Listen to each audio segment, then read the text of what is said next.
हरे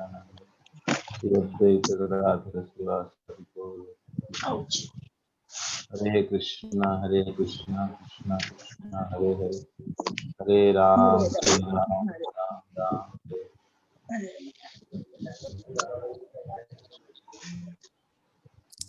हरे कृष्णा।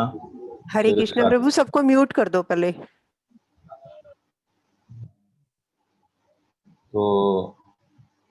तो ये हम 13 चैप्टर डिस्कशन कर रहे थे भगवत गीता। इसका नाम है नेचर, प्रकृति, एंजयर मतलब पुरुष और चेतना मतलब कॉन्शियसनेस।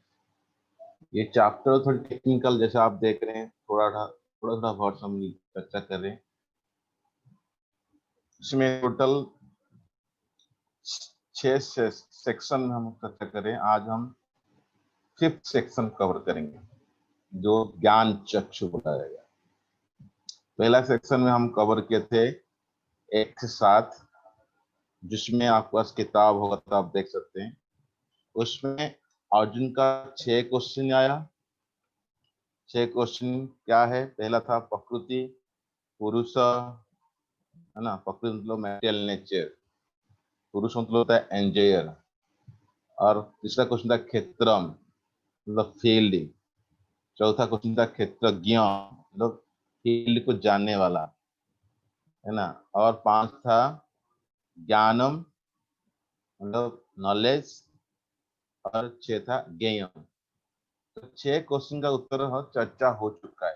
कैसे? क्योंकि पहला जो सेक्शन हम चर्चा किए थे, भगवान तीसरा चौथा क्वेश्चन का उत्तर एक तरह दे दिए थे। क्षेत्र मतलब क्या होता है? बॉडी मतलब हमारा शरीर, जहाँ पर कार्य करते हैं, कर्म क्षेत्र, और जहाँ पर हमारा इन्फ्लुएंस होता है, हमारा अधिकार, हम कुछ कर पा रहे हैं ना। तो था क्षेत्र, उसका कैसे मतलब कैसे बना हुआ, उसका क्या विकार होता है, ये सारा चर्चा हो चुका है पहला 1 से 7 श्लोक के माध्यम से, है ना। फिर दूसरा बताए थे जो चौथा क्वेश्चन का, क्षेत्रज्ञ। क्षेत्रज्ञ मतलब कहता है क्षेत्र को जानने वाला है। कौन जानने वाला है? एक होता है आत्मा, एक होता है परमात्मा, ठीक है, दोनों क्षेत्रज्ञ है ना। तो वो जो क्षेत्रज्ञ है उसका भी चर्चा हो गया। कब? ये 1 से 7 बीच में भी चर्चा हो गया थोड़ा थोड़ा। फिर था ज्ञानम। ये ज्ञानम चर्चा हुआ 8 से 12 नॉलेज प्रोसेस मीन्स, जिसमें आप जानेंगे। किसको जानेंगे? क्षेत्रज्ञ को, मतलब क्षेत्र को जानना। क्षेत्र और क्षेत्रज्ञ, क्षेत्र मतलब एक शरीर, और शरीर में जो राजा मतलब जो जानते हैं वो आत्मा परमात्मा, इन तीनों को जानना। तो जो प्रोसेस चाहिए, जो प्रकार के मेथड चाहिए, वो हो गया क्या है नॉलेज, ज्ञानम। ये 8 से 12 में हम चर्चा किए, राइट। और फिर ये ज्ञेय क्या होता है? ज्ञेय मतलब knowledge, object of knowledge, knowable, वो होता है आत्मा परमात्मा, जो हम चर्चा किए थे 13 से 19 श्लोक माध्यम से, है ना। फिर पहला और सेकंड क्वेश्चन का था जो प्रकृति पुरुष है ना, वो चर्चा कल के थे, वो 20 से 26। उसमें हम देखे थे कैसे मतलब जो रियल पुरुष जो होता है वो तो परमात्मा है, लेकिन आ, आ, जो ये जीवात्मा एक प्रकृति है, भगवान की प्रकृति। क्योंकि हम लोग 7 चैप्टर में पढ़ चुके हैं। 7 चैप्टर में जब भगवान ने आप उनको बताए थे, है ना, 7 चैप्टर में प्रकृति और जीवात्मा बारे में 7.4 में, है ना, वो अपरा प्रकृति, माया शक्ति, इसे बताए थे। भूमि अपन अनन वायु हम मन बुद्धि रे बच्चो अहंकार इत्यम में भिन्ना प्रकृति अष्टदा, 8 प्रकार की प्रकृति बताए थे, अपरा प्रकृति।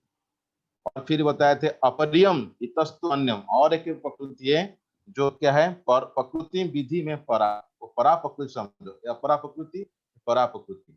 तो जीवात्मा जो है जीवभूत, वहां पर जीवभूत महाबाहु या एकदम धार्य जगत, उसको समझो ये जीवभूत है, वो भी क्या है परा प्रकृति है। यानी जीवात्मा एक प्रकृति, लेकिन यहाँ पर जीवात्मा को प्रकृति नहीं बोले, यहाँ पर जीवात्मा को पुरुष देकर बता रहे हैं। क्यों? क्योंकि ये पुरुष क्यों? इसीलिए कि परम पुरुष नहीं है पुरुष, इसीलिए कि पुरुष अभिमान आता है, जो हम कल चर्चा किए थे। कैसे है, मतलब इसको पुरुष क्यों बोला गया?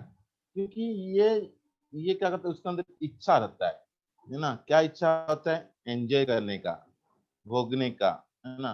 होता है भुगते, भुग 21 श्लोक में आप देख सकते हैं, बताते हैं भुक भुक भुक्तित्व मतलब क्या होता है, उसके अंदर जो एंजॉयिंग की मेंटालिटी, प्रपंच इच्छा रहता है। भुंक्ते हेतु रुच्यते। फिर 22 श्लोक में आप देख सकते हैं भुंक्ते प्रकृति जान गुणा। ये एक तरह, ये जो जीवात्मा एक तरह समझो कि ज्ञेयम, ये मतलब जो हम पढ़े थे अभी है, वो मतलब पुरुष और ज्ञेयम भी है। फिर भी ये पुरुष बंधन में आ जाता है। क्यों? क्यों आता है बंधन में? क्योंकि इसके मतलब गुण का संग करना पड़ता है। गुण मतलब कहाँ किसका गुण है? प्रकृति का 3 गुण होता है, उसका वो संग करता है। देख सकते हैं यहाँ पर आपको लोग दिखाता हूँ। भुक्ते भुक्त तो मतलब होता है एंजॉयिंग मेंटालिटी, एंजॉयिंग प्रोपेंसिटी, जो कामना होता है, भौतिक इच्छा होता है, उसके अंदर ये हेतु कारण से क्या होता है, वो सुख दुख भोगना करता है। आप देखिए सुख दुख फिर कहाँ से आते हैं? आत्मा तो शुद्ध होता है, सुख दुख फिर कैसे आता है? किसके माध्यम से सुख दुख होगा? वो सुख दुख देता है मन के माध्यम से करता है। आत्मा सुख दुख मिलता है, मन के माध्यम से सुख दुख होता है। तो सोच लेता है ना, तो उसी से सुख और उससे दुख होता है, राइट। तो इसीलिए भुक्त जो आता है ये भौतिक इच्छा है ना। इसीलिए मन क्या होता है? एक मटेरियल होता है। वही मन जब भगवान के संबंध कार्य करता है तो वो आध्यात्मिक बन जाता है। यहाँ पर बताते हैं भुंगते, भुंगते शब्द को बताते हैं भुंगते, वो भी एंजॉय, मतलब वो सोचता है मैं भुंगता कर रहा हूँ, मैं खा रहा हूँ, मैं एंजॉय कर रहा हूँ सब। तो अच्छा बुरा का वो भोगता है। कैसे? क्योंकि जो गुण होता है, प्रकृति जान, जान तो जन्म देता है, प्रकृति पैदा करता है। क्या है? गुण। तो कितने प्रकार के गुण? 3 प्रकार के गुण, है ना। जैसे हम कल चर्चा किए थे, ये जो प्रकृति है खास करके आप पंचभूत हो गए, जल वायु आकाश अग्नि, इसको एक्चुअली कोई भुगता है, उसका जो विकार आता है, जैसे आंख दिखता है सुंदर चीजें, तो उसको विकार हो गया है ना, कुछ खाते हैं तो वो सुंदर टेस्ट लगता है, तो विकार जो आता है उसको संग करता है। तो सदसदोनि जन्मसु आता है, मतलब फिर अलग अलग जो शिक्षा करता है वो।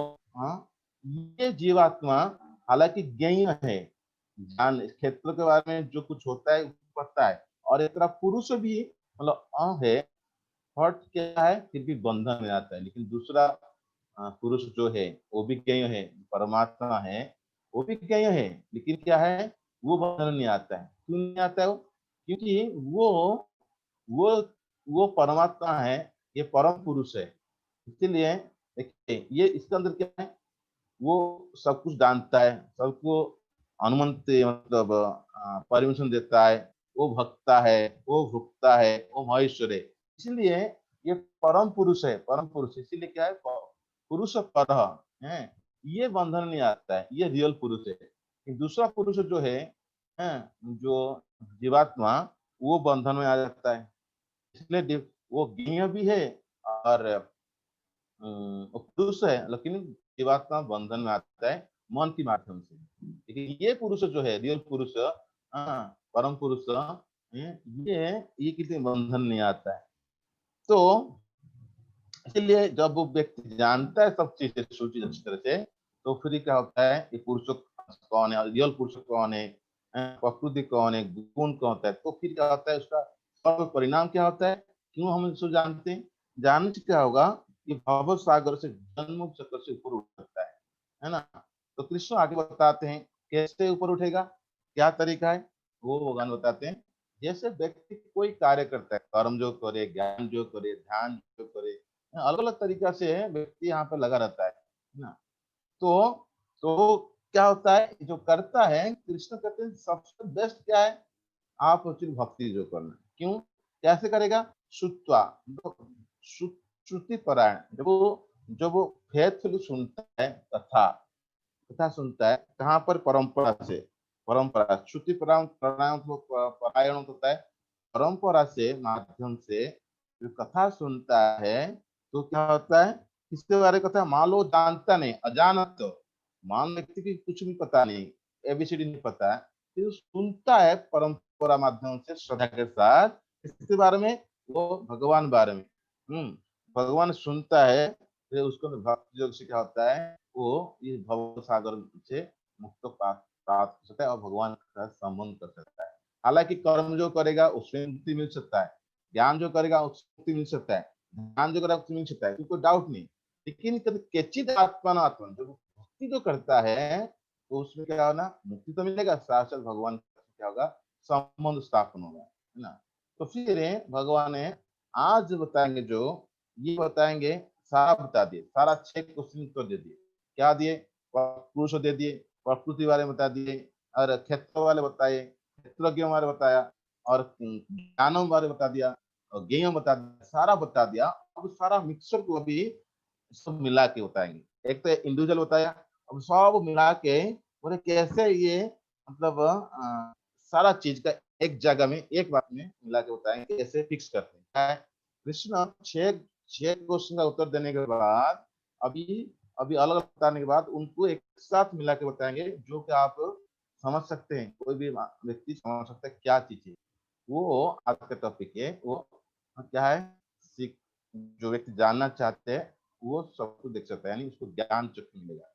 तो 27वें श्लोक में क्या बताएंगे, जो व्यक्ति आत्म साक्षात्कार हो जाता है उसके अंदर क्या होता है, वो पदार्थ और जो स्पिरिट, मतलब जो पदार्थ हो मैटर, और स्पिरिट जो हुआ तो आपकी स्पिरिट मतलब जो चेतना, कॉन्शियस, जो आध्यात्मिक, ये दोनों को अच्छी तरह से समझ पाएगा। और जो भी चीज आप देखते हो संसार में, ये सब दोनों का मिलावट है। आप देखिए, फॉर एग्जाम्पल यहाँ पर है, आप श्लोक खोलेंगे तो आपको अभी श्लोक दिखाता हूँ। यहाँ पर देखिए, ये हाथी है, यहाँ पर ब्राह्मण है, ये कुत्ता है, ये बिल्ली है। अच्छा, इसका शरीर आप देखोगे खास करके, इस शरीर में क्या बना है, इसमें शरीर पंचभूत बना है, जल, पृथ्वी, आकाश, है ना, अग्नि, है ना, ये 5 भूते बना गया। हाथी का शरीर भी 5 भूत बना गया, इनकी कुत्ता का शरीर हाथ बना गया। मतलब आप शरीर शरीर बार अलग अलग, शरीर का कलर अलग हो सकता है, उसका साइज अलग हो सकता है, उसका योनि अलग होता है, लेकिन जो शरीर मान लोगे वो 5 से बना गया। सबके शरीर में वही 5 चीजें समान है, तो एक तरह शरीर लेवल में तो समान है। अब आत्मा की बात उठाओगे, इसके अंदर आत्मा है, कुत्ता के अंदर, बिल्ली के अंदर, उसके अंदर आत्मा, तो देखोगे आत्मा भी समान है। यानी जब बॉडी बॉडी से अनुसार देखोगे सारा बॉडी समान है, जितना जोनी आत्मा दृष्टि देखोगे तो सारा जोनी उतनी समान है। अब परमात्मा देखोगे भी, परमात्मा, इसके अंदर ही परमात्मा है, इसके अंदर परमात्मा, इसके अंदर परमात्मा, इसके अंदर परमात्मा, परमात्मा है सुंदर। यानी इस सारा संसार में आप जो कुछ देखोगे, 2 चीज देख सकते हो। क्या है, एक होता है पुरुष और प्रकृति का मतलब मिलन, क्षेत्र क्षेत्रज्ञ सम्यक ज्ञान। क्षेत्र क्षेत्रज्ञ क्या सम्यक, तो क्षेत्र क्या होता है, प्रकृति, है ना, और क्षेत्रज्ञ होता है पुरुष, यानी प्रकृति और पुरुष का सारा मिलावट है। सम्यक तो मिलावट, कॉम्बिनेशन। संसार में जो कुछ देखते हो सारा पुरुष और प्रकृति का मिलावट, पुरुष और प्रकृति नहीं तो क्षेत्र क्षेत्रज्ञ दोनों का मिलावट है। ये सारा भगवान, ये जो जीवात्मा है ना और प्रकृति को कंट्रोल करते हैं, हाँ, करके क्या होता है, तो फिर ये अपने दोनों को, जीवात्मा और प्रकृति म्यूचुअली इनको बाइंड करते हैं, और वो लोग अपने से चलते रहते हैं हर जगह में। तो इस तरह जो आत्म साक्षात्कार पहुंच जाएगा, ये इसको डिफरेंस कर सकता है, हाँ हाँ, ये मैं आत्मा हूँ, मैं शरीर नहीं। तो ये बात तो 27 से बताएंगे। 28 क्या बताएंगे, 28 बताते हैं उसका हम लोग एक मान लो जान लिया यार, हाँ सब जो जो चीज आप देख संसार को ही देखोगे, ये क्या है, ये मैटर और स्पिरिट का मिलावट है। जैसे हम लोग शरीर में आत्मा है, स्पिरिट है, हमारा शरीर में बॉडी मतलब मैटर है, वो मतलब पदार्थ है, ये आत्मा आध्यात्मिक और भौतिक का मिलावट है सभी जगह। तो फिर ये चीज को समझ आता है मान लो, ठीक है, उसका रिजल्ट क्या आएगा, मान लो को समझ गया सारा चीज ये इसमें मिलावट है, तो उसका दृष्टि समदृष्टि हो जाएगा। तो वो समझ जाएगा, हाँ, वो समझेगा। देखो एक बात है, यहाँ पर जो परमात्मा ये तो अविनाशी, ये तो खत्म होने वाला नहीं है ना, और जो आत्मा वो भी खत्म होने वाला नहीं। जो खत्म होने वाला कौन? शरीर है। कि अर्जुन को ये ज्ञान दे रहे हैं कि अर्जुन सोच रहा है यार मेरा तो मर जाएगा, मेरा द्रोण मर जाएगा। तो भगवान ऐसे ज्ञान मत बता रहे, तुम देखो सोचने की कोई जरूरत नहीं। तुम आत्मा, तुम्हारे अंदर जो आत्मा है उसके अंदर आत्मा, तुम्हारा परमात्मा उसके अंदर परमात्मा, ये कभी नहीं बनने वाले। ये क्या है? विनाश कभी होने वाला नहीं। अभी सत्यम, ये विनाश कौन होगा? जो प्रकृति, जो क्षेत्र, जो शरीर, उसका तो छोड़ ना, तुम्हारी भी विनाश होगा, उसका भी विनाश होगा, उसका क्यों चिंता कर रहे हो? तो वो जो व्यक्ति मतलब इक्वल विजन, मतलब समदृष्टि आता है, तो फिर कभी परेशान नहीं होता है। फिर अगले श्लोक के बताते हैं, मान लो ऐसा व्यक्ति का एक्चुअली मतलब दृष्टि आ गया, विजन आ गया, तो क्या उसका इफेक्ट क्या होगा? मान लो ऐसा भी, मान लो व्यक्ति का विचार आ गया, तो इस इफेक्ट क्या होगा? 29 बताते हैं कैसा इफेक्ट होगा। मतलब वो सभी सभी जगह में परमात्मा देखेगा और उसके अंदर सारा अच्छा ज्ञान हो जाएगा। तो इसीलिए ये जो व्यक्ति को क्या होगा, कभी परेशानी होगा। किसी स्थिति में, लाइफ में, किसी भी हाल में कुछ भी होता है, परेशानी होगा। क्योंकि जो परेशानी आता है, जो आता है आत्मानो आत्मानम, आत्मानो आत्मानम आता है। तो सारा व्यक्ति, मतलब जो मतलब सोल, वो अपने मन के कारण से परेशान है। इसीलिए भागवत में वर्णन आता है, अवंती ब्राह्मण में, मन ही परम कारण। कोई किसी को परेशान नहीं करते, कोई ग्रह नहीं, कोई मतलब पिता नहीं, कोई माँ नहीं, कोई देवता नहीं, कोई कर्म नहीं, कोई नहीं, सारा खेल एक्चुअली मन का। तो वो व्यक्ति क्या होता है, मन में सोच लेता है ऐसा ऐसा ऐसा, मुझे साथ ऐसा हुआ, मुझे ऐसा हुआ, तो इस चक्कर में फंस जाते हैं। तो यहाँ बता रहे हैं, जब वो व्यक्ति ऐसा सोच लेता है, सारी जगह में सोल है, और भगवान की इच्छा से कोई पत्ता हिलने वाला नहीं, तो कभी मतलब वो परेशान होगा, उसको परम गति मिलेगा। यानी परम गति मतलब क्या होगा? तो फिर का अपना जो सेल्फिश डिजायर से ऊपर उठ के वो आध्यात्मिक इच्छा से करेगा, भगवान का पास जाएगा। राइट। ये 3 श्लोक का चलिए आज चर्चा करने विषय, हम और डिटेल चलेंगे। जो आप देख सकते हैं यहाँ पर, हाँ, ये जो 27वें श्लोक में क्या होता है, तो बताते हैं, ये क्षेत्र क्षेत्रज्ञ संयोग्य, मतलब क्षेत्र क्षेत्रज्ञ, पुरुष और प्रकृति का मिलन। कहीं पर आप जाओगे, ये दोनों का मिलावट, कोई भी वस्तु देखोगे, दोनों का मिलावट। ऐसे मतलब वो देखता है कोई, और वो कॉम्बिनेशन समझता है, तो क्या होता है, उसका दृष्टि क्या आएगा, उसका रिजल्ट क्या आएगा? वो सम सर्वेषु, सम सर्वेषु भूतेषु, सभी जगह में, सभी जगह में, सब सर्वेषु सम, इक्वल विजन, सभी के अंदर क्या है? परमात्मा है। तिष्ठन्तम परमेश्वरम, सभी के अंदर में परमात्मा रहते हैं। तो इसलिए प्रणाम करेगा, है ना। तो विनश्यति तो अविनिश्चितम, सोचता है, जो विनश्यति बता रहे हैं, कहते हैं ये सारी क्षेत्र विनाश हो जाएगा। अविनिश्चिति तो आत्मा और जो परमात्मा एक कभी खत्म नहीं होने वाला है। राइट। और ये कहते हैं तिष्ठन्तम परमेश्वर, ये शरीर के अंदर तिष्ठन्ति रहते हैं, जो आत्मा परमात्मा शरीर के अंदर रहते हैं, है ना। और ये चीज समझ, ये पश्यति सब पश्यति, ये जो जानता है वही देखता है। नहीं तो वही, हमारे पास आंख हो तो भी हम अंधे है। इसलिए कहते तुम्हारे पास चक्षु है, तुम्हारा दिव्य ज्ञान आया नहीं आया? क्यों नहीं आया? तो ये चीज में जब हम मैटेरियल ममकार अहंकार रहते हैं, तो हमारा अंदर की आंख होते हुए भी पश्यति न पश्यति, पश्यताम अपि न पश्यति, देखते हुए भी नहीं देख पाता है। क्यों? क्या देखता है? क्या देख रहे हैं हम देख रहे हैं शरीर देख रहे हैं।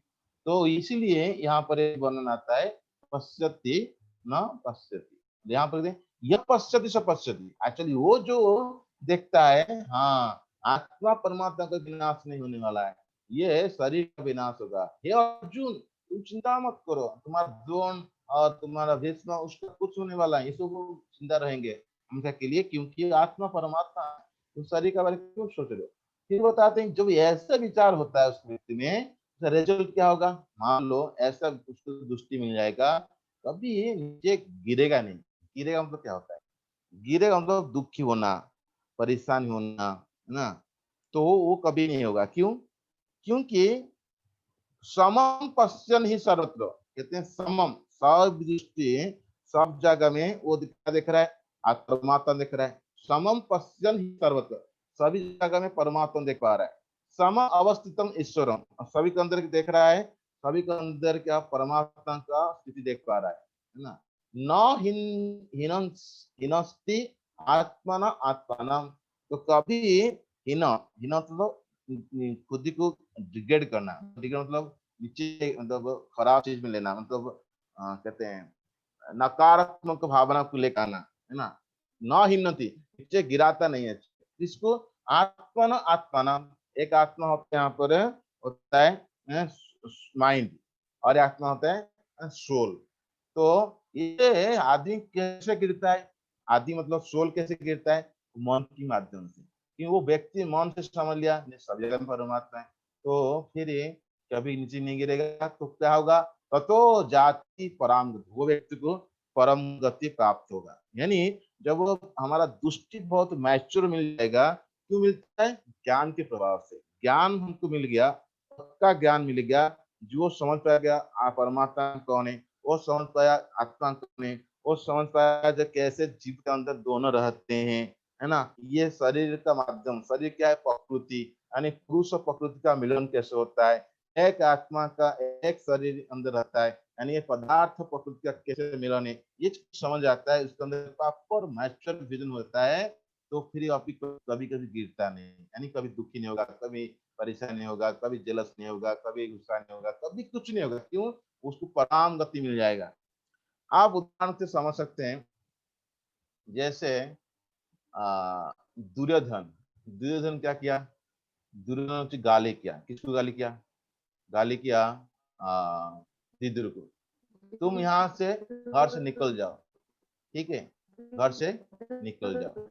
कहाँ निकलोगे, तुमको मैं छोड़ रहा हूँ, तुम्हारी जान को बचा के नाक में थोड़ा श्वास प्रश्वास ले लो, अब तुम इतना दिन तक काम किया हमारा, अब यहाँ घर से निकाल दो।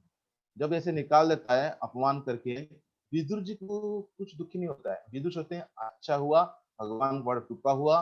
विदुर ही क्या होता है, वो दुर्योधन गुस्सा हो रहा है, वो भी प्रभाव में पड़ता है। किसका प्रभाव में पड़ता है, वो आता है जो महामाया का प्रभाव में आता है, राइट। लेकिन विदुर, विदुर आता है जोगमाया। तो व्यक्ति तू परेशान नहीं हुआ, तो जोगमाया माध्यम से उसी मन से भगवान चिंतन के चले गए। इसी तरह जब परीक्षित महाराज को मिलता है जब 7 दिन का साफ मिल जाएगा, वो भी कोई परेशान नहीं होते, वो तुरंत घर छोड़ के चले जाते हैं। तो व्यक्ति हर मोमेंट में, हर लाइफ में किसके साथ क्या होने वाला कुछ पता नहीं। लेकिन जिसको एक ज्ञान होता है, जैसे परिक्रमार ज्ञान था, जैसे हमारा विदुर ज्ञान था, वो कभी किसको निंदा नहीं किया, यार क्यों परिक्रमार नहीं बोले, अच्छा ब्राह्मण का इतना इतना साहस हुआ, मुझे ऐसे अभिशाप दे दिया, चल देखता हूँ, ऐसे सोचे नहीं। उनको दुख ही हुआ, और वो मांग रहे थे जो हाँ अच्छा हुआ जो हुआ, चलिए जल्दी उसका मतलब मिल जाए मेरे को, मतलब कष्ट, ताकि मेरा संपत्ति, मेरा जो आगे जो वंश के ऊपर उसका प्रभाव नहीं पड़े, मेरे ऊपर जो आना था आ जाए। वो ऐसे सोच रहे वहां पर आ जाता है। अब क्यों ऐसे हो रहा है कि इनको ज्ञान है। तो इसलिए हम कभी कभी कभी हमारे साथ कुछ होता है, तो हम बहुत विचलित होते हैं। क्यों होते हैं, हम सोचते हैं हम करता है, हमारे अज्ञान के कारण हम दूसरे को हाँ तुरंत ये मेरा कारण है, ये मेरा कारण है, ये मेरा कारण है। जब ये ममकार अहंकार रहते हैं, तो हमको चक्षु नहीं मिला है, हमको आंख मिला, चक्षु नहीं मिला।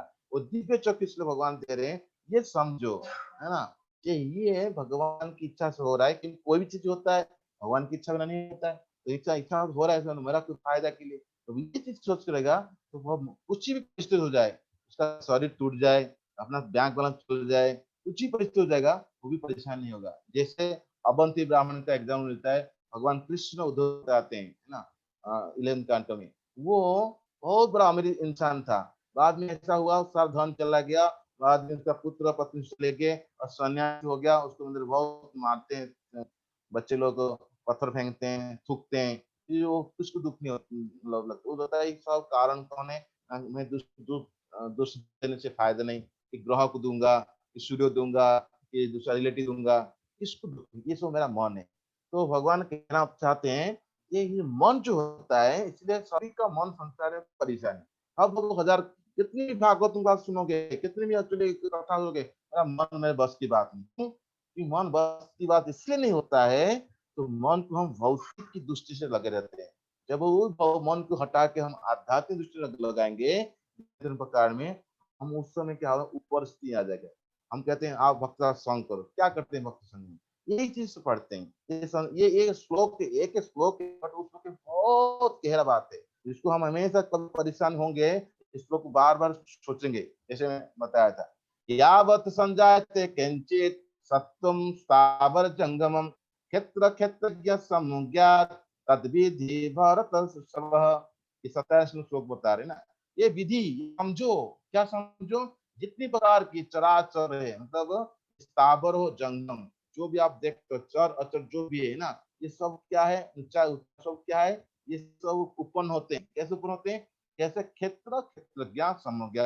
ये क्षेत्र क्षेत्र ज्ञान यानी पदार्थ और प्रकृति का मिश्रण में होता है। हे अर्जुन, भारत ऋषभ, हे अर्जुन ये चीज समझो, और कुछ नहीं है संसार में, सब कुछ दोनों मिलते हैं, पुरुष प्रकृति क्षेत्र क्षेत्र का मिलावट में कोई भी चीज आप देखो संसार में, वो मतलब वो ये चीज मिलेगा आपको। इसलिए कहते हैं परमाणु के अंदर भी भगवान रहते हैं, है ना, परमात्मा रूप, वो भी क्षेत्र के होंगे। ठीक है, ये चीज होता है। और फिर भगवान क्या बताते हैं 28 में, और कहते हैं समम सर्वेषु भूतेषु, है ना, तिष्ठन्तम परमेश्वरम विनाश्यति अभि विनाश्यतम यह पश्यति स पश्यति। ये देखो, ये पश्यत, ये देखो, क्या देखो, ये कहते हैं अविनाश्यतम परमेश्वर, जो परम ईश्वर है उनका कोई विनाश नहीं होता है, वो हमेशा रहते हैं, है ना। और कैसे रहते हैं, समम तिष्ठतम, मतलब सभी जगह में, कहां पर, कहते सर्वेषु विनश्यस्तु भूतेषु। यहाँ कहते हैं जितने प्रकार शरीर आप देखते हो, वो शरीर तो विनाश होने वाला है, उसके अंदर रहते हैं। यानी परमात्मा रूप में, मतलब कीचड़ में शोर बन शरीर में रहते हैं भी, देवता की अच्छी वहां भी रहते परमात्मा। ये चीज देखो, मतलब सभी के शरीर में जो विनाश होने वाला है, विनाश होने वाला शरीर में भी परमात्मा रहते हैं। हे अर्जुन, तू क्यों चिंता करते, खासकर भगवान अर्जुन बोल रहे हैं, और हम लोग बोलते हैं आप क्यों चिंता करते हो, ये आत्मा जो मतलब परमात्मा सभी शरीर के अंदर रहता है, ये चीज देखो ना। तो यानी भगवान यहाँ बताना चाहते हैं, जो विनाश होने वाला, क्या शरीर विनाश, क्षेत्र जो होता है विनाश होता है, उसमें 6 विकार होता है, उसमें कभी मतलब परमात्मा नहीं है, ये प्रकृति का दिया गया चीज, यानी प्रकृति के अंदर पुरुष रहता है, यानी क्षेत्र के अंदर क्षेत्र रहता है। ये चीज समझो, ये समझ जाओगे, ये चीज आप देख लिया, उसका रिजल्ट क्या है, आप समझेंगे क्या क्या फायदा मिलेगा। वो बता रहे हैं समम पश्यन् सर्वत्र समम अवस्थित समव अवस्थितम ईश्वरम न हीन अस्ति आत्मनात्मनम ततो जाति पराम गति।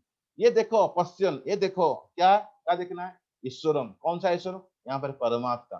ये परमात्मा देखो कहाँ देखना है, सर्वत्र समम समस्तम, सभी जगह में समन भाव में है।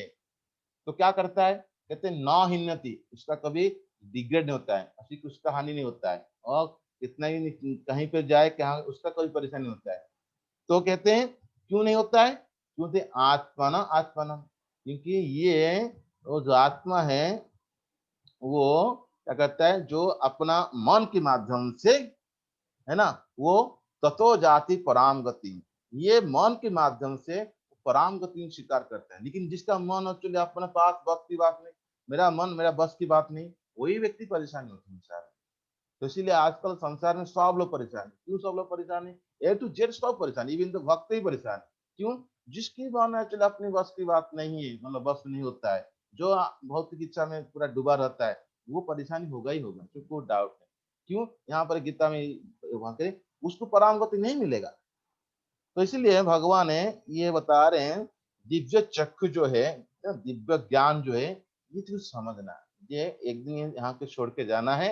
और जो कुछ हो रहा है ये सब भगवान की इच्छा से हो रहा है, मैं उनकी एक निमित्त मात्र बनूंगा। तो फिर क्या होगा, जैसे विदुर जी, जैसे परिक्रमार के उदाहरण दिया, है ना, तो ऐसे स्थिति में हम महामाया से ऊपर उठ के जुगमाया माध्यम से कार्य करने की कोशिश करेंगे।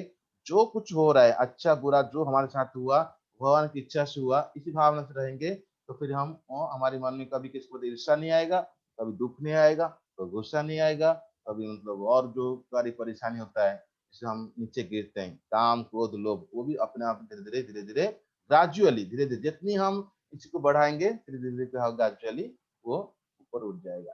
ठीक है, आज ये 3 श्लोक हम चर्चा करेंगे। कल से जो असली बात होगा उसका इफेक्ट क्या है, मतलब फिर हम दुखी क्यों भागते हैं। मान कोई बोलेगा अरे तो सब कुछ भगवान के माध्यम से हो रहा है, तो मन के माध्यम से, तो मैं क्यों दुखी होता हूँ। एक्चुअली सच में मैं करता तो नहीं, मैं करता हूँ, फिर ये क्या क्या है वो। इसलिए दिव्य स्थिति के बारे में जो ब्राह्मण पोजिशन है, तो जो आत्मा जो होता है वो एक तरह डूअर भी है, एक तरह नॉन डूअर, एक करता भी है, एक तरह करता भी नहीं है, तो वो बंधन में नहीं आता है।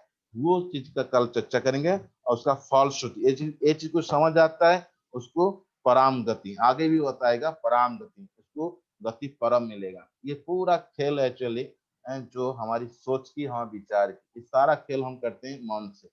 तो इसलिए ये जो चैप्टर है बार बार पढ़ना चाहिए। कभी मन कभी खराब होता है, जब हम कोई दुख होता है, जब हम फंस जाते हैं किसी चक्कर में जिसे हमको समझ नहीं आता है, तो बार बार पढ़ेंगे सुनेंगे, तो फिर हम धीरे धीरे समय अनुसार ऊपर उठ जाएंगे। ठीक है, इसका कोई क्वेश्चन है तो हम ले सकते हैं 2-3 क्वेश्चन।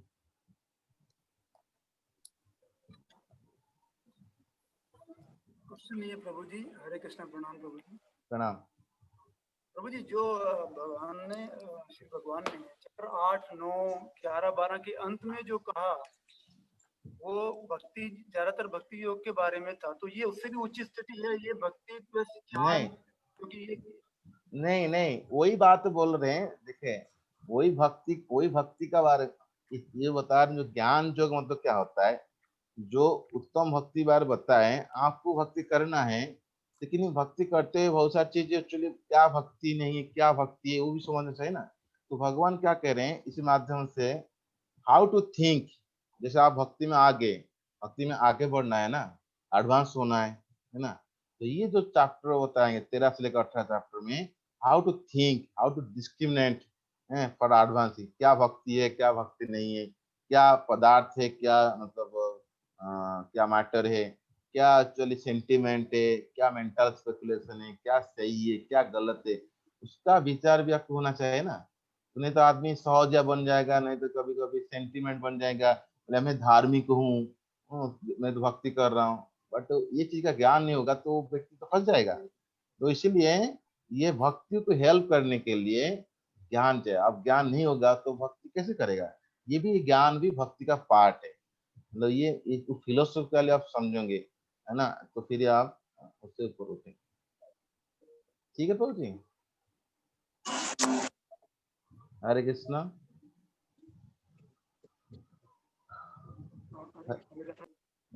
यस प्रभु जी, क्लियर हुआ। हाँ प्रभु जी, ये मतलब भक्ति की ऊंची प्राप्त करने।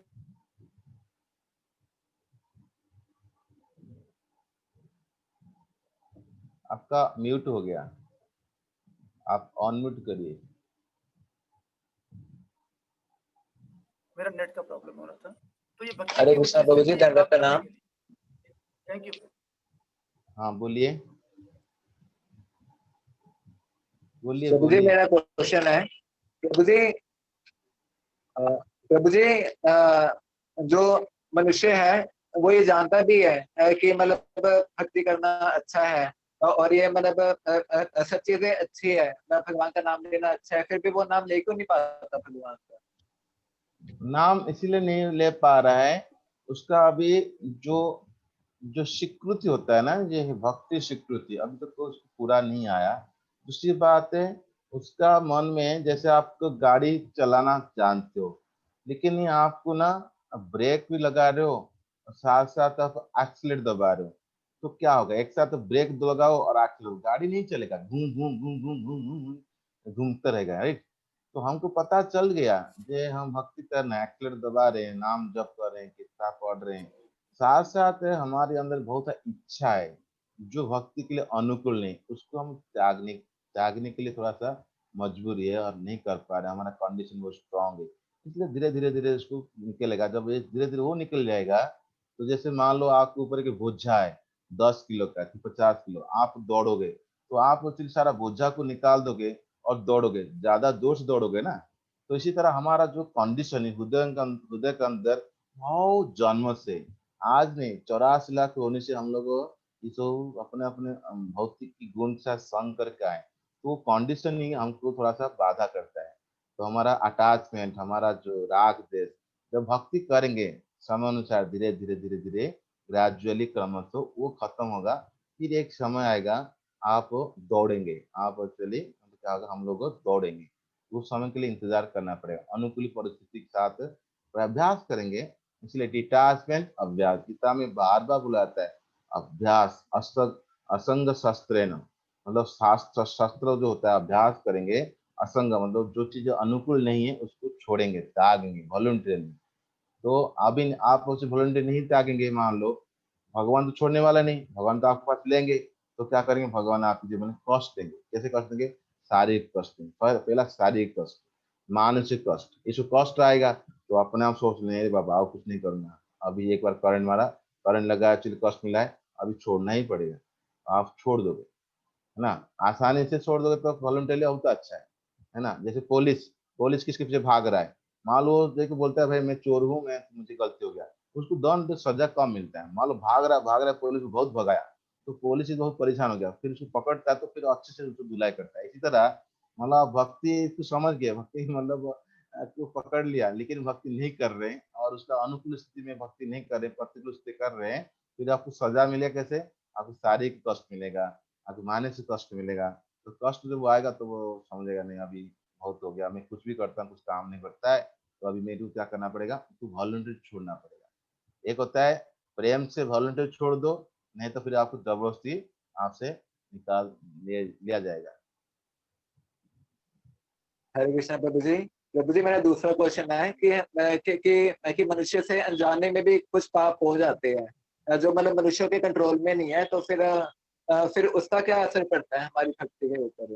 तो कोई दिक्कत नहीं, भगवान माफ कर लेते हैं, भगवान भावोग्राही जनार्दन है, माफ कर देते हैं, वैसे बात नहीं। मतलब भगवान ऐसे आपका शत्रु नहीं है, बहुत सुहृद है, माफ कर देते हैं। फिर दोबारा जानबूझ कर करोगे गलती, फिर क्या होता है और सजा देते हैं, ऐसा बात नहीं। राइट, समझ रहे हैं।